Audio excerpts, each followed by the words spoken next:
Hello, तो आज हम न्यूटन्स लॉ ऑफ मोशन का फिजिक्स के chapter number Newton law of motion का मॉड्यूल के केजीएस मॉड्यूल के क्वेश्चन आंसर बनाएंगे। जो कि क्वेश्चन नंबर 24 हम बनाएंगे, जो टॉपिक वाइज है। इसमें हम बनाएंगे सबसे पहले क्या है, 3 block of the contact of the show in figure on horizontal friction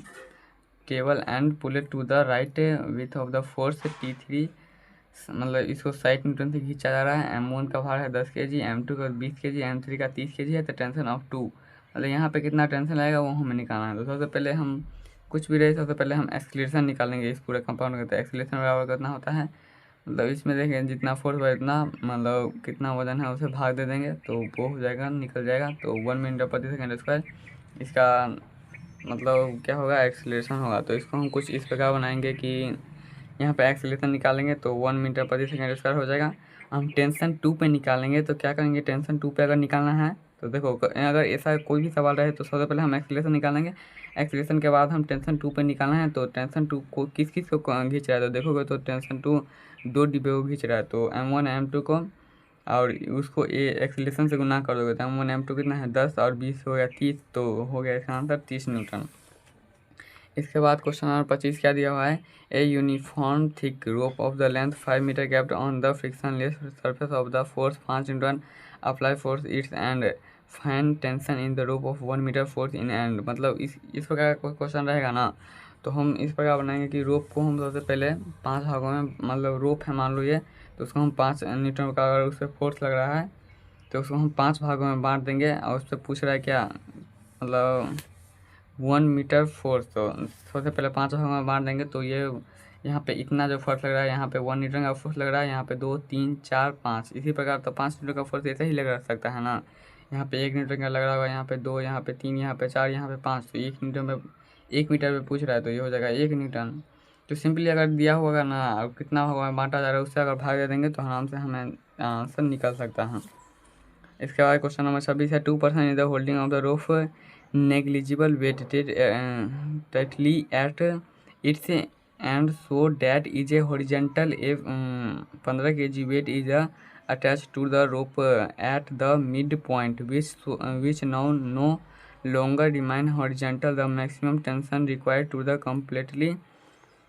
tightly, मतलब यहाँ पे 2 आदमी एक रस्सी को पकड़ा हुआ है, उस रस्सी पे 15 kg का कोई वस्तु लटका दिया गया है। वेट क्या है, 15 kg है। तो उसे बोल रहा है कितना तेज, मतलब कितना पल्ला खींचेंगे कि वो एकदम सीधा हो जाए 15 kg का। तो आप इसका कुछ एग्जांपल, मतलब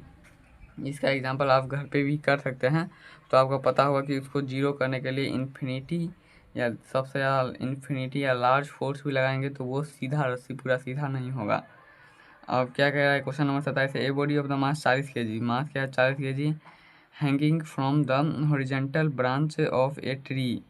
मतलब ट्री पे है, मतलब ट्री पे लटका हुआ है। The tension in the arm is maximum when the angle between the arm is, मतलब आर्म का एंगल कितना होना चाहिए कि वो उसको क्या है, maximum when the angle between the arm is, मतलब उस पर टेंशन कम लगे कितना आर्म होना चाहिए। तो इसका आंसर हो जाएगा कि तुम एगो फिल्म देखोगे, मतलब पहाड़ पे कोई चल रहा है कोई व्यक्ति, तो उसका आर्म अगर 0 डिग्री पे होगा तो टेंशन 0 होगा। अगर आगे से अगर हम पूरा 0 डिग्री पर अगर हम कोई पत्थर को पकड़ लेंगे तो उसका 40 kg का भी है, तो उसका अगर 0 डिग्री पर पकड़ लेंगे तो टेंशन उसका सबसे कम हो पाएगा, मतलब उसे कम फोर्स लगाने की ज़रूरत पड़ेगी, जो कि मतलब लगता नहीं है कि मतलब हो पाएगा, मतलब या फिर ये जल्दी हो भी नहीं पाता है कि 100 डिग्री पे आप, मतलब 0 डिग्री पे आप किसी चीज़ को आप पकड़ पाए आसानी से। इसके बाद हम क्वेश्चन नंबर 28 बनाएंगे कि क्वेश्चन नंबर 28 में क्या कह रहा है कि a chain of mass m and length l the vertical by fixing of the upper end to rigid support the tension in the chain in the distance y from the rigid support is. तो इसका answer simply हो जाएगा मतलब mg l minus y by l, मतलब ये हम पढ़ेंगे आगे, तो ये अभी तक हम पढ़े नहीं इसलिए हम इसी को अभी सॉल्व नहीं करेंगे। क्वेश्चन नंबर है 10 on the 1 rupees coin of the put of the top is order of the table, each coin has a maximum mass m है, m kg है, then of the force of the 7th coin constant from the button due to L coin drop. देखो यहाँ पे 10 coin रखा गया है, प्रत्येक की भार कितना है m है, और यहाँ पे 7वां जो कॉइन रखा गया है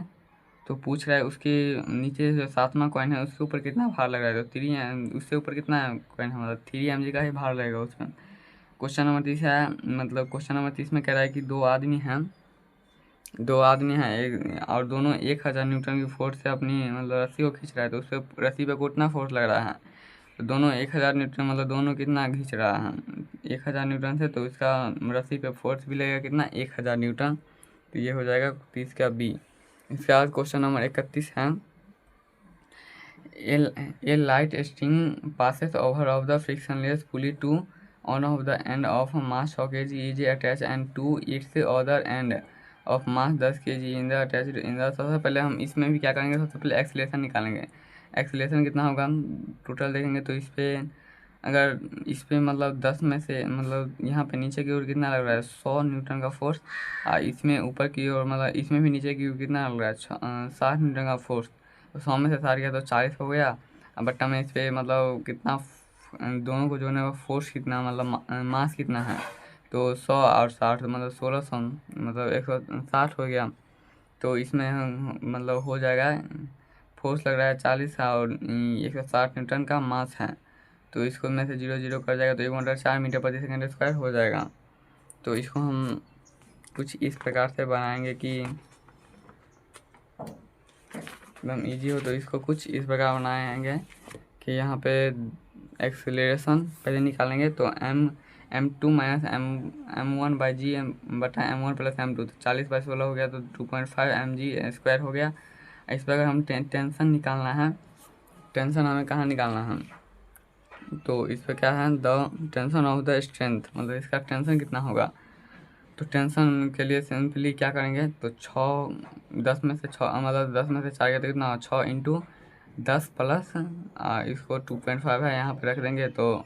6 गुने नीचे का कितना जी लग रहा है कितना 10, और इसमें कितना जी मतलब उसे खींच कितना आ रहा है 2.5 जी से, तो दोनों को दोनों के एक्सेलरेशन को जोड़ देंगे और 6 से उसे गुना कर देंगे, तो ये हो जाएगा 75 न्यूटन, तो इसका आंसर हो जाएगा 75 न्यूटन। क्वेश्चन नंबर 32 में देते हैं,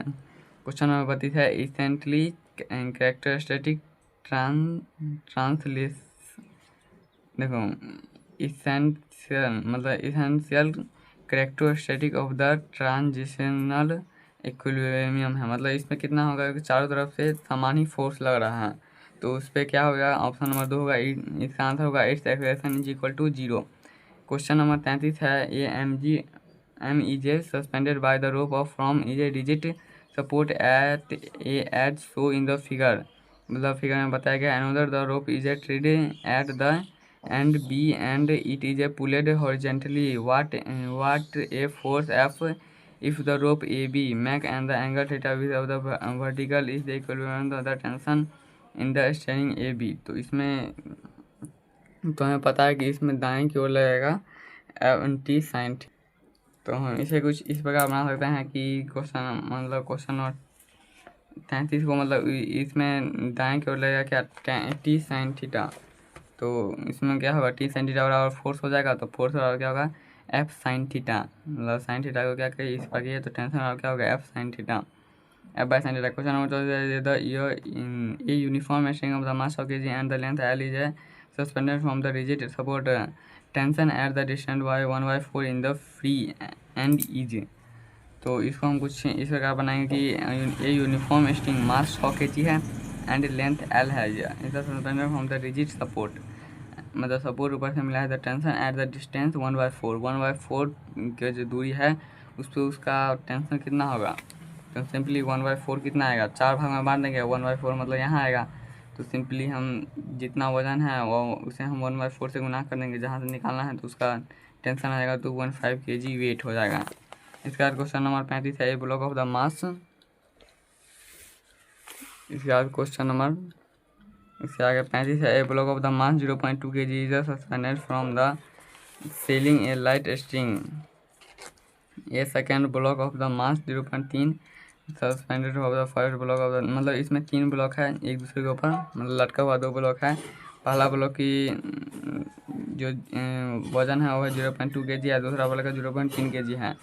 तो उसको हम सीधा सीधा क्या करेंगे, सबसे पहले हमें बोल रहा है कि T2 मतलब T1 और T2 निकालने के लिए, तो T1 पे कितना भार है 2 और 3 2 5 5 गुना 10 बराबर 5 हो गया। और T2 पे कितना है 3 है, तो 5 और 3 हो गया आंसर। आज के लिए बस इतना ही, मिलते हैं अगले क्लास में।